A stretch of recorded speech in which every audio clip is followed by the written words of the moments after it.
20 अप्रैल 1889 को ऑस्ट्रिया के कस्बे ब्रानो में दुनिया के सबसे खतरनाक डिक्टेटर का जन्म हुआ, जिसका नाम एडोल्फ हिटलर रखा गया। एडोल्फ हिटलर के वालिद अलाइस हिटलर के मुतल्लिक कहा जाता है कि वो नाजायज औलाद थे और उनके बाप का नाम किसी को मालूम नहीं था।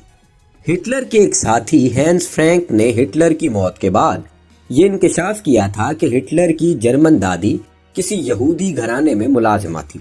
इस यहूदी घराने के एक 19 साला नौजवान लड़के ल्यूपोल्ड से उनका नाजायज ताल्लुक बन गया और इसके नतीजे में एलाइस हिटलर पैदा हुए।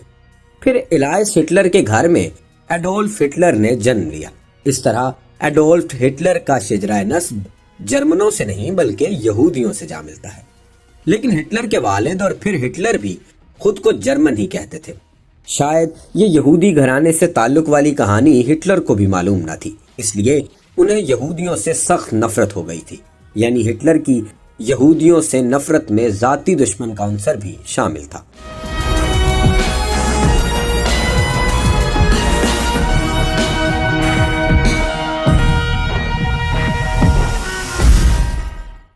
एडोल्फ हिटलर पैदा तो ऑस्ट्रिया में हुए, लेकिन वो जर्मनी को ही अपना असल वतन समझते थे।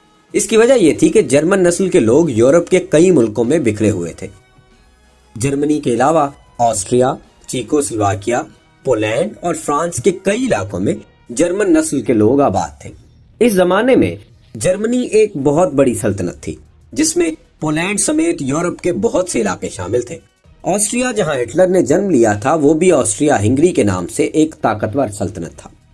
हिटलर ने नौजवानी में पेंटर बनने की कोशिश की। वो अपने कस्बे को छोड़कर ऑस्ट्रिया के दारुल हुकूमत वियना चले गए।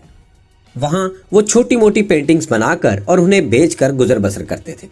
इस दौरान उन्होंने गुजर औकात के लिए अखबारात भी बेचे। उन्होंने वियना में ओपेरा हाउसेज में जाना शुरू कर दिया।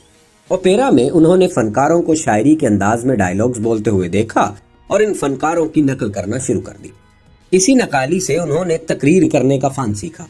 हिटलर अपनी तकरीरों के दौरान हाथों और सर को जिस तरह हरकत देते थे, ये सब कुछ उन्होंने वियना में सीखा था। 1914 में पहली जंग अजीम शुरू हो गई। हिटलर के वतन जर्मनी को मगरबी महाज पर फ्रांस से और मशरकी महाज पर रूसियों से लड़ना पड़ रहा था। हिटलर जर्मनी चले गए और जर्मन फौज में भर्ती हो गए, लेकिन उन्हें फौज में बहुत छोटा कारपोरल का ओहदा मिला। उन्हें लड़ने से ज्यादा मोर्चों के दरमियान पैगाम रसानी का काम दिया गया। वो एक मोर्चे से कमांडर का पैगाम लेकर दौड़ते हुए दूसरे मोर्चे में जाते थे। इसी दौरान वो कई बार मरते मरते भी बचे। 28 सितंबर 1918 के रोज फ्रांस के महाज पर वो पैगाम ले जाते हुए एक बरतानवी सिपाही टी हेनरी के निशाने पर आ गए।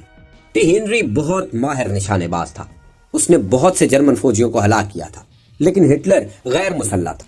टी हेनरी ने उन्हें बेजरर समझकर जाने, यूं हिटलर जिंदा बच गया। बरसों बाद हिटलर ने एक पेंटिंग देखी जिसमें टी हेनरी को लड़ते हुए दिखाया गया था। हिटलर ने उस पेंटिंग को देखकर कहा, मैं भी इस सिपाही के हाथों मरते मरते बचा था। लेकिन कुछ तारीखदान ये भी कहते हैं कि हिटलर ने ये झूठ बोला था।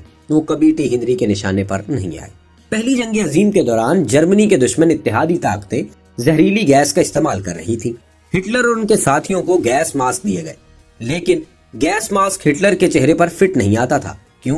क्योंकि उनकी मूंछें लंबी थी। हिटलर के कमांडर ने उन्हें मूंछें छोटी करवाने का हुक्म दिया। हिटलर ने मूंछें छोटी करके चार्ली चैपलिन जैसे स्टाइल में कटवा ली।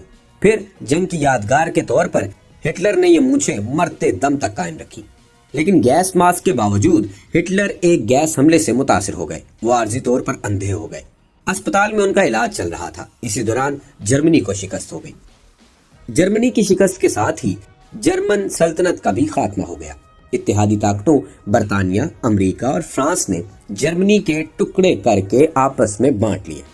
पोलैंड भी इसके कब्जे से निकल गया। मशरकी अफ्रीका के कई मुल्क जिनमें जर्मनी का कब्जा था, वो भी इत्तेहादियों के कंट्रोल में चले गए। जर्मन बादशाह कैसर भी मुल्क से फरार हो गए और बादशाहत का भी खात्मा हो गया। जर्मनी को शिकस्त देने के बाद भी इत्तेहादियों के इंतकाम की आग